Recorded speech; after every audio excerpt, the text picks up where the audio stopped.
بسم اللہ الرحمن الرحیم۔ السلام علیکم۔ میرا نام جیا ہے اور میں اپنے ماں باپ کی اکلوتی بیٹی تھی۔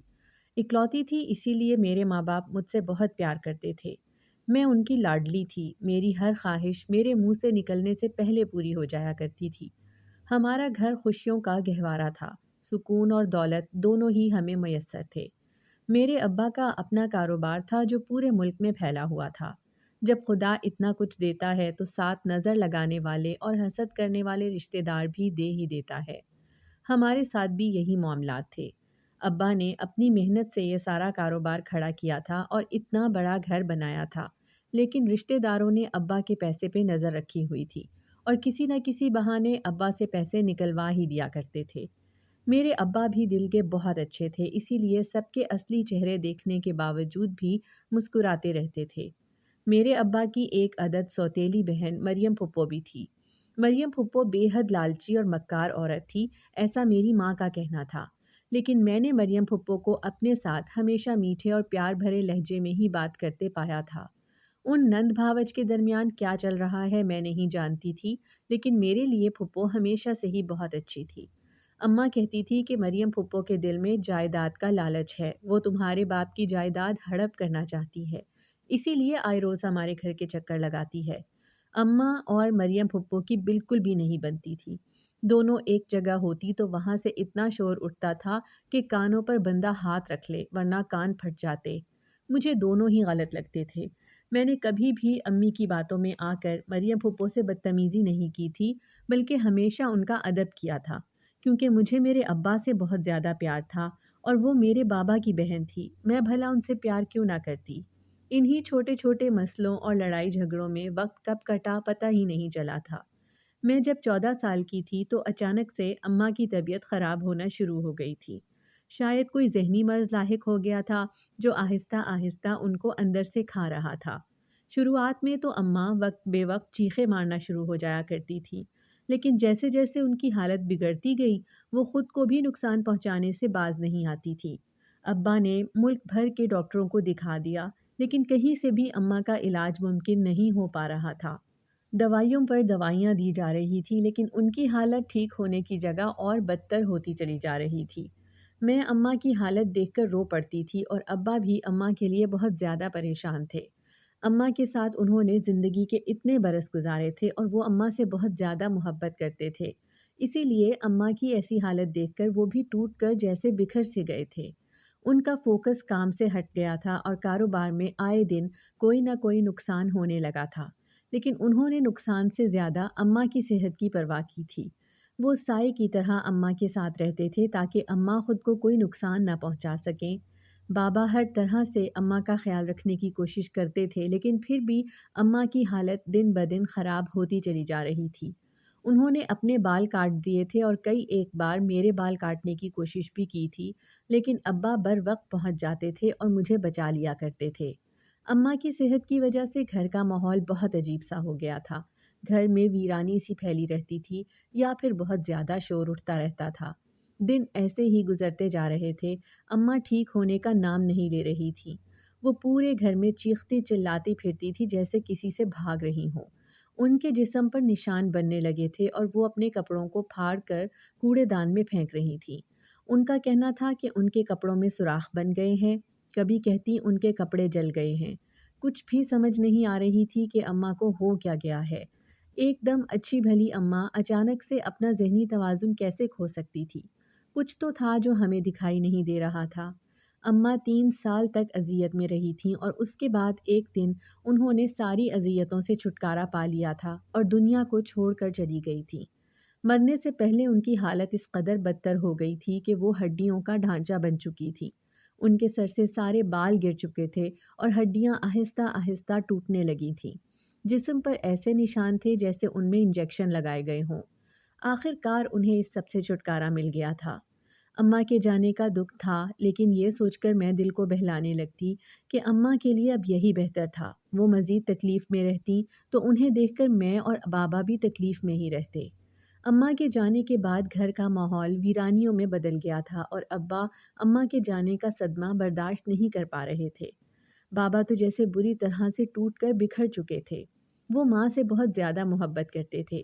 اماں اور ابا کی پسند کی شادی تھی اور شادی اتنے سال گزرنے کے بعد بھی ان کے درمیان محبت ایسے ہی قائم تھی۔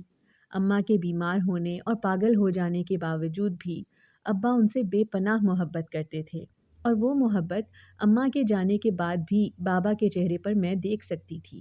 اماں کے جانے کے بعد ابا بہت خاموش خاموش سے ہو گئے تھے۔ کچھ عرصے تک تو صدمے کی وجہ سے گھر سے باہر نہیں نکل پائے تھے، لیکن جب کاروبار میں نقصان ہونے لگا تو انہوں نے اپنے اوپر سے صدمے کو اتار پھینکنے کی کوشش کی اور اس زمانے کو جیتنے کی بھاگ دوڑ میں لگ گئے تھے۔ جب اماں زندہ تھیں تو گھر جنت جیسا تھا اور گھر کو واپس آنے کا دل بھی کرتا تھا۔ اماں چلی گئیں تو گھر مجھے کھانے کو دوڑنے لگا تھا اور ابا کا بھی گھر واپس آنے کو دل نہیں کرتا تھا۔ اسی لیے وہ کاروبار کے بہانے زیادہ تر وقت باہر، کبھی اس شہر تو کبھی اس شہر۔ اماں کے جانے کے بعد تو جیسے میں بالکل اکیلی ہو گئی تھی۔ مریم پھپھو نے جب دیکھا کہ جوان لڑکی اکیلے رہ رہی ہے تو وہ ابا سے بہت زیادہ لڑی اور ابا سے اجازت لے کر مجھے اپنے ساتھ اپنے گھر لے گئی تھی۔ میں مریم پھپھو کے گھر جانے سے پہلے بہت زیادہ خوش تھی، کیونکہ میں نے مریم پھپھو کا ہمیشہ ایک ہی رخ دیکھا تھا جو انہوں نے مجھے دکھانے کی کوشش کی تھی۔ میں نہیں جانتی تھی اصلیت میں وہ کیسی ہیں، اور ان کے گھر جو بندہ جا رہا تھا، جو کچھ میں نے دیکھا تھا، اس نے میرے پیروں تلے سے زمین نکال کر رکھ دی تھی۔ مریم پھپھو جب مجھے لینے آئیں تو میں نے خوشی خوشی پیکنگ کی تھی، کیونکہ اس بڑے سے گھر میں اکیلے رہتے ہوئے میں بھی بہت زیادہ تنگ ہو گئی تھی۔ میں نے شکر ادا کیا کہ مریم پھپھو جیسی شفیق عورت کے ساتھ مجھے رہنے کا موقع ملے گا، اور ان کے گھر میں تو ان کے بیٹے بیٹیاں بھی رہتے تھے، تو مجھے تنہائی کا سامنا بھی نہیں کرنا پڑے گا۔ میں خوشی خوشی ان کے گھر گئی تھی۔ مجھے لگا کہ میرے گھر میں داخل ہوتے ہی مریم پھپھو کی دونوں بیٹیاں عائزہ اور فائزہ بہت خوش ہوں گی، اور مریم پھپھو کی بہو بھی میرا استقبال کرے گی، لیکن ان تینوں نے مجھے دیکھتے ہی برا سا منہ بنا لیا تھا اور اپنے اپنے کمروں کو چلی گئی تھیں۔ مجھے سلام کرنا تو دور، میرے سلام کا جواب تک بھی نہیں دیا تھا انہوں نے۔ مریم پھپھو نے مجھے انہیں اگنور کرنے کا کہا اور سامان لے کر فائزہ اور عائزہ کے کمرے میں جانے کے لیے کہہ دیا تھا۔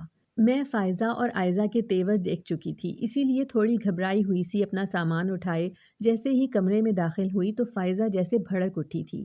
اس نے میری طرف دیکھا اور کہا، تم میرے کمرے میں کیوں آئی ہو؟ تمہاری ہمت کیسے ہوئی میرے کمرے میں آنے کی؟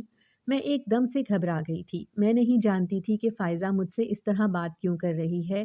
میں نے کچھ کہنا چاہا تھا کہ فائزہ نے مجھے دھکا مار کر میرے سامان سمیت اپنے کمرے سے نکالا اور دروازے کو لاک کر دیا تھا۔ میں دیکھتی رہی تھی کہ فائزہ کتنی بدل گئی تھی۔ یہ وہی فائزہ تھی جو ہمارے گھر آتی تھی تو مجھ سے شہد جیسے میٹھے لہجے میں بات کرتی تھی، اور آج مجھے وہ اپنے کمرے سے نکال رہی تھی۔ جب وہ میرے گھر آتی تھی تو اسے جو چیز پسند آتی میں بغیر کچھ کہے اٹھا کر اسے دے دیا کرتی تھی، یہاں تک کہ بہت سی ایسی چیزیں بھی میں نے اسے دی تھیں جو مجھے بے انتہا پسند تھیں۔ میرے لیے فائزہ کا رویہ بہت زیادہ دکھی کر دینے والا تھا۔ میں پھپھو کے پاس آئی اور انہیں بتایا کہ فائزہ مجھے اپنے کمرے میں رکھنے کو تیار نہیں ہے، تو پھپھو نے بھی تھوڑا سا منہ بنایا اور کہا، سامان لے کر بیسمنٹ میں بنے کمرے میں چلی جاؤ۔ میں شوق سی پھپھو کو دیکھتی رہی تھی۔ وہ اچھی طریقے سے جانتی تھی کہ مجھے ڈر لگتا ہے بیسمنٹ میں، لیکن پھر بھی وہ مجھے بیسمنٹ میں بھیج رہی تھی۔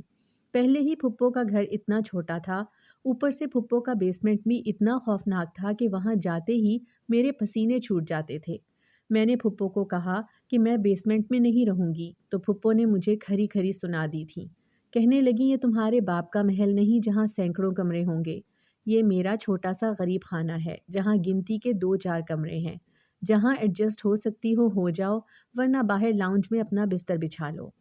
پھپھو کے لہجے نے مجھے حیران پریشان کر دیا تھا، لیکن میں نے یہ سمجھا کہ وہ بہت تھکی ہوئی ہیں تبھی اس طرح سے ریئیکٹ کر رہی ہیں، لیکن انسان اپنے گھر میں تو اپنی اصلیت نہیں چھپا سکتا، اور پھپھو کے ساتھ بھی یہی ہوا تھا۔ انہوں نے اپنی اصلیت دکھانی شروع کر دی تھی۔ ہمارے گھر میں آ کر تو وہ اچھا بننے کا دکھاوا کیا کرتی تھیں، جو آہستہ آہستہ میرے سامنے آتا چلا جا رہا تھا۔ اس رات میں لاؤنج میں سو گئی تھی، لیکن میں نے فیصلہ کیا کہ میں پھپھو سے بات کروں گی کہ مجھے فائزہ اور عائزہ کے ساتھ ایڈجسٹ کریں یا میرے لیے کوئی اور بندوبست کریں۔ اگلے دن ناشتے کی ٹیبل پر میں نے پھپھو سے کہا تو انہوں نے صاف کہہ دیا کہ ان کے پاس اور کوئی کمرہ بھی نہیں ہے، یا میں بیسمنٹ میں بنے کمرے میں چلی جاؤں جہاں آدھے سے زیادہ تو کاٹ کباڑ پڑا ہوا تھا۔ میں نے فائزہ کو بہت کہا کہ مجھے اپنے کمرے میں رکھ لے، لیکن وہ تو میری شکل دیکھنے کو تیار نہیں تھی۔ جانے اس کے دل میں میرے لیے اتنا بغض کب، کیسے اور کہاں سے کیوں آ گیا تھا۔ میں بھی بلا کی ضدی تھی۔ میں نے فیصلہ کیا کہ میں لاؤنج میں سوؤں گی تو پھپھو تنگ آ کر میرے لیے کچھ نہ کچھ بندوبست تو کریں گی۔ میں اس دن بھی لاؤنج میں کمبل لے کر سو گئی تھی۔ ابھی مجھے سوئے تھوڑی دیر ہوئی تھی کہ مجھے لگا جیسے کسی نے میرے ماتھے کو چھوا ہے۔ میں نے اپنا وہم قرار دیا اور آنکھیں بند کیے سوتی رہی، لیکن وہ میرا وہم نہیں تھا۔ ایک مردانہ ہاتھ میرے ماتھے سے سرکتا ہوا گالوں اور پھر گلے کی طرف جانے لگا تھا۔ میں ایک دم گھبرا کر اٹھ بیٹھی تھی اور جیسے ہی سامنے دیکھا تو میری آنکھیں پھٹی کی پھٹی رہ گئی تھیں۔ سر پر آسمان گر پڑا تھا کیونکہ میرے سامنے وہ شخص کھڑا تھا جسے میں اپنا بھائی مانتی تھی، اور وہ ہوس بھری نظروں سے مجھے دیکھ رہا تھا۔ وہ عمر میں مجھ سے 20 سال بڑا تھا۔ اسے ذرا بھی شرم نہیں آئی تھی کہ اپنی بہنوں جیسی کزن کے ساتھ اس طرح کی شرمناک حرکت کرتے ہوئے۔ میں نے اس کے ارادے بھانپ لیے تھے، اس لیے اٹھ کر وہاں سے بھاگنے کی کوشش کی تھی کہ اس نے میرا بازو پکڑ کر مجھے اپنی طرف کھینچا تھا اور کہنے لگا، اب تو تم ہمارے گھر آ گئی ہو، کہاں بھاگ کر جاؤ گی؟ مجھے تم بہت پہلے سے اچھی لگتی ہو۔ دیکھو میری بیوی مجھے پسند نہیں ہے، اگر تم کہو تو میں تمہیں اپنا کمرہ دے سکتا ہوں، بس تم میرے ساتھ رہو، تم مجھے بہت اچھی لگتی ہو۔ نسیم بھائی کی باتیں میرے سر سے گزر رہی تھیں اور میرا دل بری طرح سے کانپ رہا تھا۔ میں نے ان کو دھکا دے کر خود سے دور کیا اور بھاگتی ہوئی لاؤنج سے نکل کر بیسمنٹ کی سیڑھیاں اترنے لگی۔ میں جانتی تھی پھپھو کے کمرے میں جانے کا اس وقت کوئی فائدہ نہیں تھا، کیونکہ اگر میں جا کر پھپھو کو بتاتی کہ ان کا بیٹا میرے ساتھ یہ غلیظ حرکت کرنے کی کوشش کر رہا تھا تو وہ کبھی بھی میری بات کا یقین نہ کرتی۔ پھپھو کا رویہ سارا دن میں محسوس کر چکی تھی، اسی لیے مجھے بس بیسمنٹ ہی ایک محفوظ جگہ لگی تھی۔ بیسمنٹ میں آ کر میں نے دروازے کو کنڈی لگائی اور بیٹھتی چلی گئی تھی۔ میری سسکیاں اس اندھیرے کمرے میں گونجنے لگی تھیں۔ میں نے فیصلہ کر لیا تھا کہ میں اگلے دن ابا کو کال کر کے یہاں سے چلی جاؤں گی۔ میں پھپھو کے گھر میں نہیں رہنا چاہتی تھی۔ پہلے تو کبھی کبھار ابا کے ساتھ 1-2 گھنٹے کے لیے میں پھپھو کے گھر آتی تھی تو مجھے ان کا گھر بہت اچھا لگتا تھا کہ وہاں بہت سارے لوگ ایک ساتھ رہتے ہیں۔ بھلے چھوٹا گھر تھا لیکن لوگوں سے بھرا ہوا تھا، اور مجھے ہمیشہ لوگوں سے بھرا ہوا گھر چاہیے تھا، لیکن وہ ایسا ہوگا میں نے سوچا نہیں تھا۔ اس رات میں روتی رہی تھی اور اماں ابا کو یاد کرتی رہی تھی۔ ابا نے تو واپس پلٹ کر میری خبر بھی نہیں لی تھی۔ میں اس بات سے بھی حیران تھی کہ ابا جو پہلے میری 1 منٹ کی خبر لیا کرتے تھے اور مجھے کال کیا کرتے تھے، اماں کے مرنے کے بعد تو جیسے وہ بھی مر گئے تھے اور انہیں میری فکر بھی نہیں تھی۔ اگلی صبح میں نے پھپھو سے کہا کہ مجھے واپس جانا ہے اور میں نے ابا سے بات کروانے کا کہا تو تب بھی پھپھو نے بات نہیں کرنے دی تھی، بلکہ مجھے ڈانٹ دیا تھا کہ اب یہ میرا گھر یہی ہے، سو جس طرح میرا باپ مجھے بھول چکا ہے میں بھی اسے بھول جاؤں۔ میں نے پھپھو کو کہا میں اپنے گھر جانا چاہتی ہوں، میرا یہاں پر دل نہیں لگ رہا اور نہ ہی میرے پاس کرنے کو کوئی کام ہے۔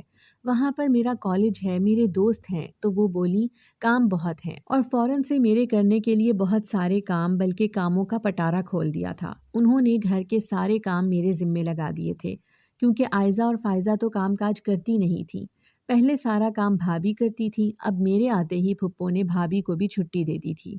میں نے اپنے گھر میں کبھی اٹھ کر پانی تک نہیں پیا تھا، اور یہاں وہ مجھ سے برتن دھلوانے لگیں اور کھانا بنوانے لگی تھیں اور گھر صاف کروانے لگی تھیں۔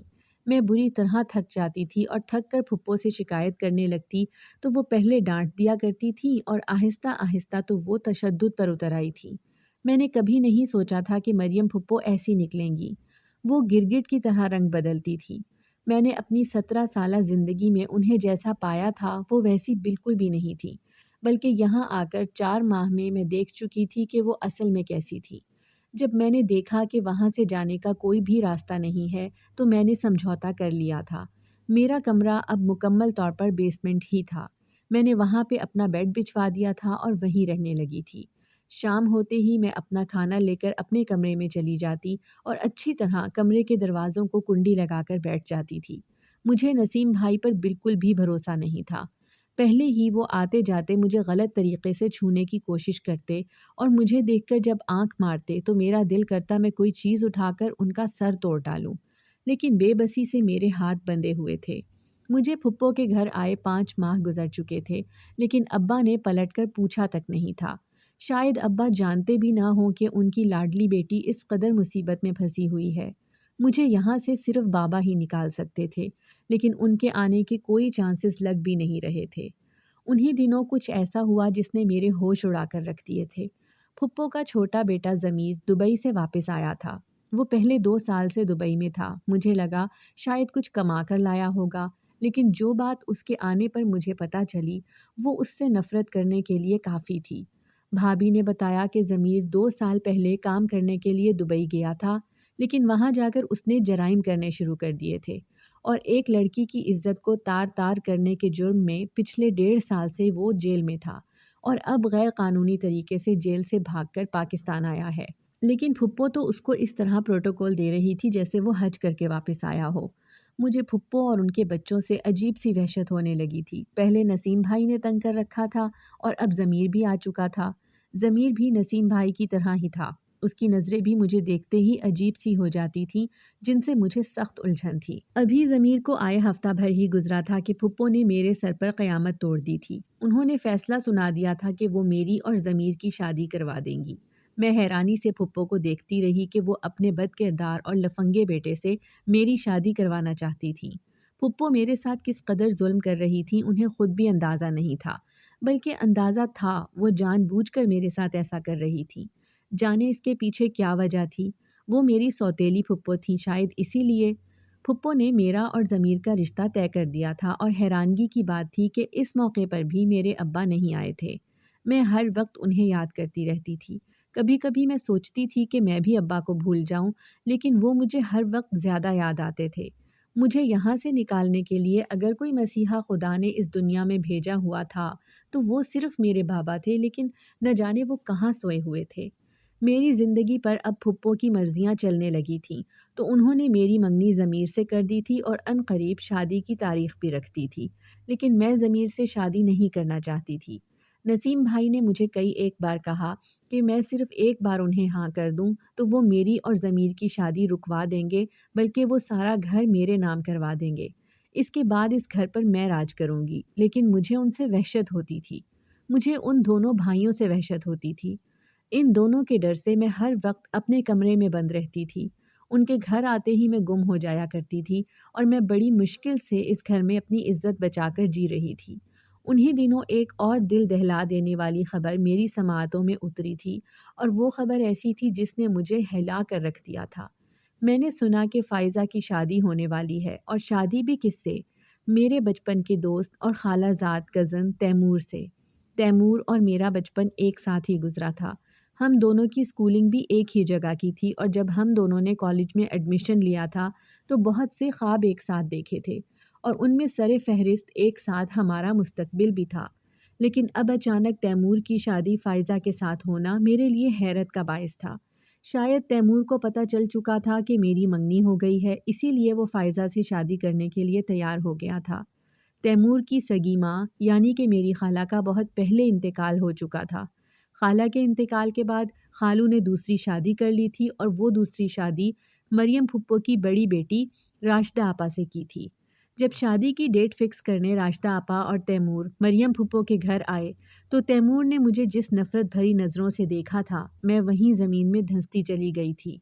یقیناً راشدہ آپا تیمور کے دل میں میرے لیے نفرت کا بیج بو چکی تھیں، جو اس عرصے میں تناور درخت بن چکا تھا۔ میرے پاس ایک امید کی کرن تیمور بھی تھا۔ مجھے لگا تھا تیمور جب آئے گا تو میں اسے سب بتا دوں گی، لیکن اب وہ امید بھی ختم ہو گئی تھی۔ میری ساری کی ساری امیدیں دم توڑ چکی تھیں، سو میں نے اپنے آنسوؤں کو بھی اپنی آنکھوں میں ہی رہنے دیا اور پتھر کا بت بن کر اس گھر میں بس روبوٹ کی طرح کام کرنے لگی تھی۔ پھپھو نے ایک اور بڑا ظلم مجھ پر یہ کیا کہ فائزہ اور میری شادی ایک ساتھ طے کر دی تھی۔ میں نے ایک بار پھر مزاحمت کرنے کی کوشش کی کہ میں ضمیر سے شادی نہیں کرنا چاہتی، لیکن پھپھو نے 2 تھپڑ لگا کر مجھے چپ کروا دیا تھا، اور گھر میں میری اور فائزہ کی شادی کی تیاری ہونے لگی تھی۔ میں تو جیسے ان دنوں چلتا پھرتا روبوٹ بن چکی تھی۔ سارا دن میں گھر کے کام کرتی تھی اور رات کو اپنے بستر میں چھپی روتی رہتی تھی۔ میں نے اپنی زندگی ایسے تو کبھی بھی نہیں سوچی تھی جو مجھے اتنی چھوٹی سی عمر میں مل گئی تھی۔ میں نے اپنے ماں باپ کے گھر ملکہ جیسی زندگی گزاری تھی۔ میری خواہش میرے منہ سے نکلنے سے پہلے پوری ہو جاتی تھی، اور یہاں آ کر میں سخت آزمائش اور تکلیف میں نوکرانیوں جیسی زندگی گزار رہی تھی۔ ساری خواہشوں کا گلا تو گھونٹنا پڑ ہی رہا تھا، ساتھ ہی ساتھ مجھے جسمانی تشدد اور ذہنی اذیت کا سامنا بھی کرنا پڑا تھا، جو میرے لیے ناقابل برداشت ہوتا جا رہا تھا۔ فائزہ اور تیمور کا نکاح میرے نکاح سے ایک دن پہلے کرنے کا فیصلہ کیا گیا تھا، اور یہ فیصلہ فائزہ کی مرضی سے ہوا تھا، کیونکہ فائزہ چاہتی تھی کہ جلدی جلدی شادی ہو جائے، اور اب میں سمجھی تھی کہ فائزہ کا رویہ میرے ساتھ اتنا برا کیوں تھا اور بدلا ہوا کیوں تھا۔ فائزہ تیمور کو چاہتی تھی، اور پھر فائزہ کو پتہ چل چکا تھا کہ تیمور مجھ سے محبت کرتا ہے، اسی لیے وہ مجھ سے نفرت کرنے لگی تھی اور مجھے تکلیف دے کر اسے سکون سا محسوس ہونے لگتا تھا۔ اس نے پھپھو کو فیصلہ کرنے پر مجبور کیا تھا کہ وہ میری شادی ضمیر سے کروائیں، تاکہ تیمور کی طرف سے نہ مجھے امید رہے اور نہ میری طرف سے تیمور کو کوئی امید رہے۔ میری منگنی کے بعد ہی تیمور کی طرف سے فائزہ کے لیے ہاں ہوئی تھی۔ فائزہ چاہتی تھی کہ اس کا نکاح ایک دن پہلے ہو، تاکہ کوئی بھی گنجائش باقی نہ رہے، اور پھر میری آنکھوں کے سامنے میری محبت کا نکاح کسی اور سے ہو گیا تھا۔ اس رات میں اتنا روئی تھی جتنا میں اپنی ماں کے مرنے پر روئی تھی۔ وہ رات میری آنکھوں میں ہی کٹی تھی۔ جب صبح ہوئی تو میری آنکھیں سوجی ہوئی تھیں، جنہیں دیکھ کر پھپھو نے مجھے جی بھر کر تانے دیے تھے کہ میں رات بھر اپنے عاشق کے لیے روتی رہی ہوں۔ فائزہ مجھے دیکھ کر مسکراتی رہی تھی، میری حالت دیکھ کر اسے خوشی مل رہی تھی۔ آج میرا اور ضمیر کا نکاح تھا، اور شام کو میری اور فائزہ کی رخصتی ایک ساتھ ہی تھی۔ پارلر والی فائزہ کو تیار کرنے آئی تو مجھے بھی تیار کرنے لگی۔ مجھے تیار ہونے میں کوئی دلچسپی نہیں تھی، لیکن پھپھو کے ڈر سے میں پارلر والی کے سامنے بیٹھ گئی تھی اور میک اپ کروانے لگ گئی۔ تیار ہونے کے بعد مجھے اسٹیج پر لا کر بٹھایا گیا، جہاں میرا اور ضمیر کا نکاح ہونا تھا۔ نکاح خواں اور گواہ سب آ چکے تھے۔ میرے سامنے وہ بھی کھڑا تھا جسے میں نے بہت شدت سے چاہا تھا۔ نکاح شروع ہونے والا ہی تھا کہ اچانک سے کچھ ایسا ہوا جس نے سب کچھ الٹ پلٹ کر رکھ دیا تھا۔ کچھ ایسا ہوا جو میں نے سوچا بھی نہیں تھا، لیکن کہتے ہیں نا، خدا کی طرف سے معجزے ہوتے رہتے ہیں، تو اس روز خدا نے مجھ پر معجزہ کیا تھا۔ میں جو خود کو بدقسمت لڑکی سمجھ رہی تھی، اس روز مجھے یقین ہوا کہ میری قسمت اتنی بری نہیں ہے۔ خدا مجھے پیدا کر کے بھولا نہیں ہے، بلکہ وہ مجھے آزما رہا تھا، اور شاید میں اس آزمائش میں پوری اتری تھی، تبھی اس نے میری مدد کی تھی۔ نکاح شروع ہونے ہی والا تھا جب ایک عورت گھر میں داخل ہوئی تھی۔ اس کے ساتھ ایک 5-6 سال کا بچہ تھا، اور ایک بچہ اس نے گود میں اٹھا رکھا تھا۔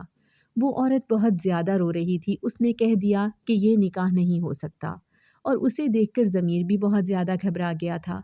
فوراً ہی سب کو سچ معلوم ہو گیا کہ ضمیر شادی شدہ ہے اور اس کے 2 بچے بھی ہیں۔ یہ شادی ضمیر نے برسوں پہلے کی ہوئی تھی اور کسی کو بھی نہیں بتایا تھا، یہاں تک کہ پھپھو بھی اس بارے میں نہیں جانتی تھی۔ اس وقت ضمیر کا بھانڈا پھوٹ گیا تھا۔ سب پھٹی پھٹی آنکھوں سے ضمیر کو دیکھ رہے تھے، اور میں پرسکون ہو کر بیٹھ گئی کہ اب یہ نکاح نہیں ہوگا، لیکن پھپھو کی اگلی بات نے میرے سارے سکون کو تہس نہس کر کے رکھ دیا تھا۔ وہ کہنے لگی، ایسی غلطیاں جوانی میں لڑکوں سے ہو جایا کرتی ہیں، یہ کوئی بڑی بات نہیں ہے۔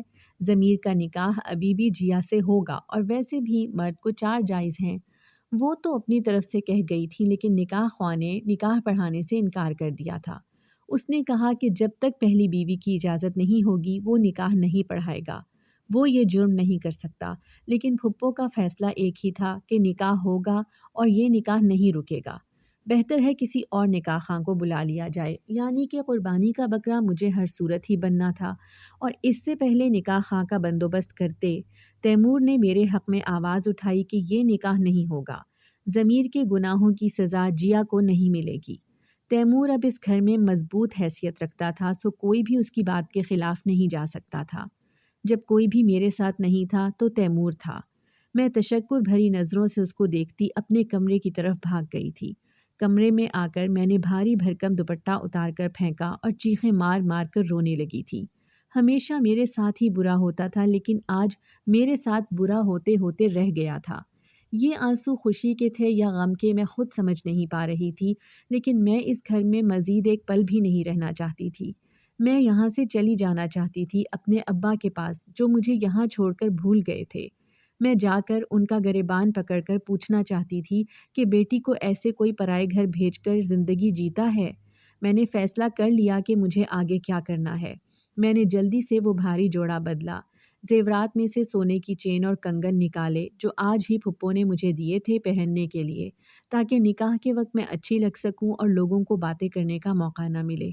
وہ دونوں چیزیں پھپھو کی تھیں لیکن میرے فیصلے میں میرے کام آنے والی تھیں۔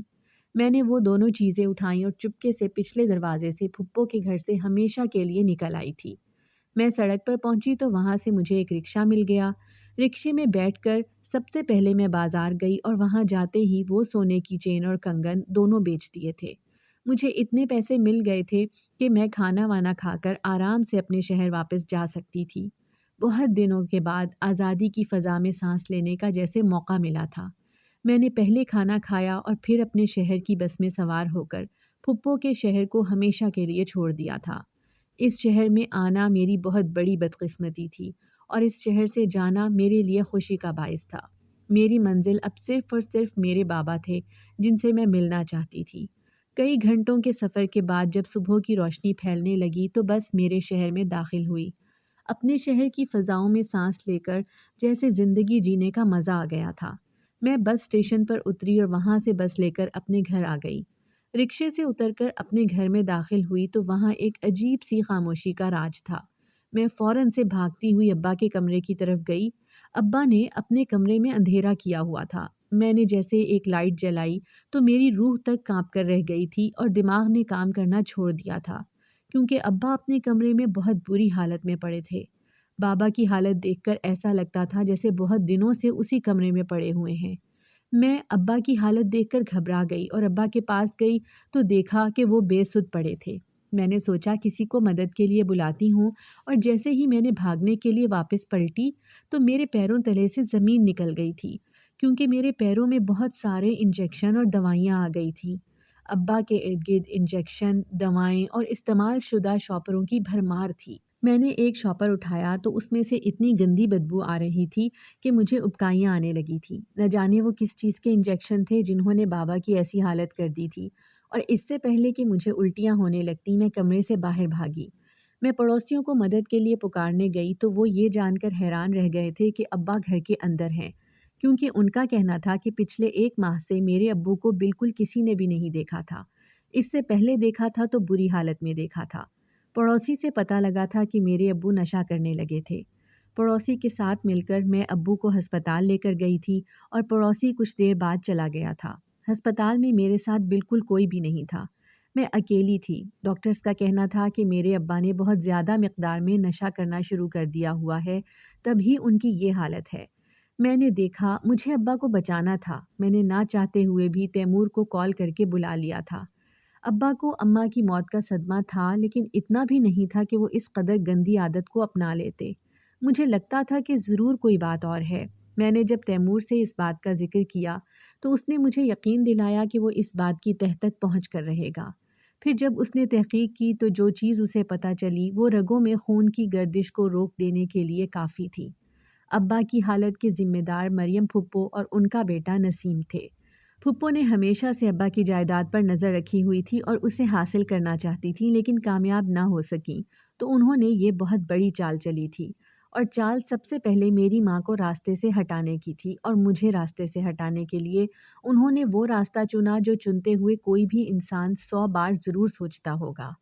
میری ماں پر جو کچھ گزری تھی وہ سب مریم پھپھو کے کارنامے تھے۔ انہوں نے میری ماں پر کالا جادو کروایا ہوا تھا۔ جادو اتنا سخت تھا کہ میری ماں تڑپ تڑپ کر مر گئی تھی۔ پھپھو کا منصوبہ تھا کہ جیسے ہی میری اماں مریں گی تو میرے ابا بھی ضرور پاگل ہو جائیں گے اور میں بھی نہیں سہ پاؤں گی، اور ساری جائیداد پر پھپھو قبضہ کر لیں گی۔ لیکن ابا نے اماں کے مرنے کے بعد خود کو سنبھال لیا تھا اور کاروبار کو بھی سنبھالنے لگے تھے۔ جس پر پھپھو کو اپنا منصوبہ ناکام ہوتا ہوا نظر آیا تو انہوں نے اپنے ایک جاننے والے کو ابا کے ہاں کام پر لگا دیا تھا، جس نے ابا کو کہانے میں نشہ دینا شروع کیا، اور آہستہ آہستہ وہ نہ چاہتے ہوئے بھی نشے کے عادی ہو گئے اور خود نشہ ڈھونڈ ڈھونڈ کر کرنے لگے تھے۔ جو نشہ ملتا وہ ضرور کرتے تھے۔ ابا نشے کے اس قدر عادی ہو گئے تھے کہ دنیا سے لا تعلق ہو کر خود کو کمرے میں بند کر لیا تھا، اور سارا کاروبار پھپھو ہتھیا چکی تھی۔ میری شادی بھی وہ ضمیر سے اسی لیے کروانا چاہتی تھیں کہ کل کو اگر میں اپنی جائیداد مانگنے لگ جاؤں تو میری آواز کو آسانی سے دبایا جا سکے۔ لیکن شاید میری قسمت اچھی تھی کہ میں اس گھر سے بچ کر نکلنے میں کامیاب ہو گئی تھی۔ تیمور نے میرا ساتھ دینے کا فیصلہ کیا تھا۔ ہسپتال میں ابا کا علاج چل رہا تھا اور تیمور نے کورٹ میں مریم پھپھو کے خلاف کیس بھی کر دیا تھا۔ تیمور نے ٹھوس شواہد پیش کیے جس کا نتیجہ یہ نکلا کہ جب تک ابا ہسپتال سے ٹھیک ہو کر نکلے تو سارا کاروبار واپس ابا کو ہینڈ اوور ہو چکا تھا۔ تیمور نے فائزہ کو طلاق دے دی کیونکہ اس معاملے میں وہ بھی شامل تھی۔ تیمور کو پانے کے لیے اس نے بہت کچھ کیا تھا، جو جاننے کے بعد تیمور اس کے ساتھ اب 1 منٹ کے لیے بھی نہیں رہنا چاہتا تھا۔ فائزہ کو طلاق دی تو تیمور کے باپ نے تیمور کو گھر سے نکال دیا۔ گھر سے بے دخل ہوا تو میرے ابا اسے اپنے گھر لے آئے تھے اور میرے سامنے تیمور کا رشتہ پیش کیا تھا۔ میں چاہتے ہوئے بھی انکار نہیں کر سکتی تھی کیونکہ یہ بابا کا فیصلہ تھا اور تیمور کی محبت بھی ابھی تک میرے دل میں موجود تھی۔ یوں بہت سارے غموں کے بعد میرے لیے خوشیاں آ گئی تھیں۔ میری زندگی میں تیمور آ گیا تھا۔ تیمور میرے باپ کے لیے بیٹا بن گیا تھا۔ اس نے ہر مقام پر میرے باپ کا ساتھ دیا تھا، جس کے بعد میرے دل میں اس کی قدر بڑھتی چلی جا رہی تھی اور میں اپنی آخری سانس تک اس کے ساتھ رہنے کی دعائیں کرتی تھی۔ اگر آپ کو ہماری آج کی کہانی پسند آئی ہے تو اسے لائک کریں، شیئر کریں اور چینل کو سبسکرائب کرنا مت بھولیے گا۔